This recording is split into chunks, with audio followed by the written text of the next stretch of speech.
Shalom, shalom à l'Éternel Jéhovah, notre Dieu, assis sur le trône, seul soit la gloire. Bienvenue à l'Institut biblique, l'aigle de la révélation. Si vous êtes serviteur de l'Éternel, vous avez besoin d'une école, d'un institut pour vous former, n'hésitez pas à me contacter. Écoutez ceci.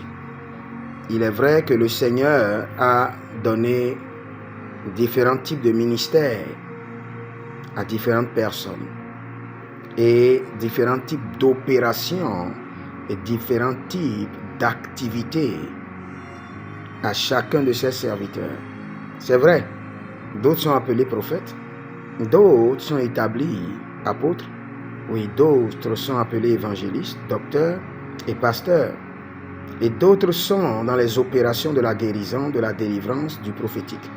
Mais écoutez ceci, j'aimerais parler spécifiquement à ceux qui sont dans le ministère de la délivrance, accidentellement. Je répète encore, ceux qui sont dans le ministère de la délivrance accidentellement, ou ceux qui se sont retrouvés dans le ministère de la délivrance accidentellement. Écoutez-moi très bien.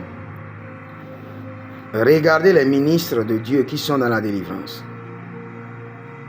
Ils n'ont jamais la paix, ils n'ont jamais le repos. Ils sont toujours tourmentés par des démons. Et la plupart d'eux, ils n'ont pas une église stable.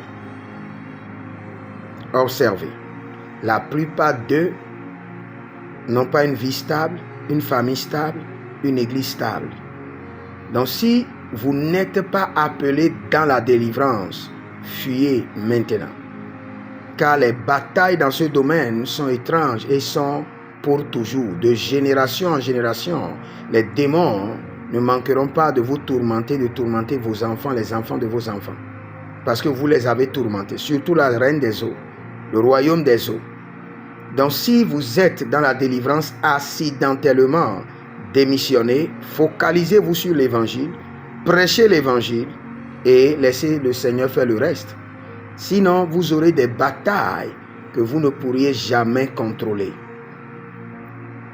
Maintenant, si vous êtes dans la délivrance, et c'est le Seigneur qui vous a établi, rassurez-vous de rentrer en connexion avec le Seigneur pour que le Seigneur vous révèle le secret ou l'alliance ou le renouvellement de l'alliance par laquelle vous pouvez maintenir la victoire sur ces démons qui s'élèveront contre vous et vos enfants, même après la délivrance de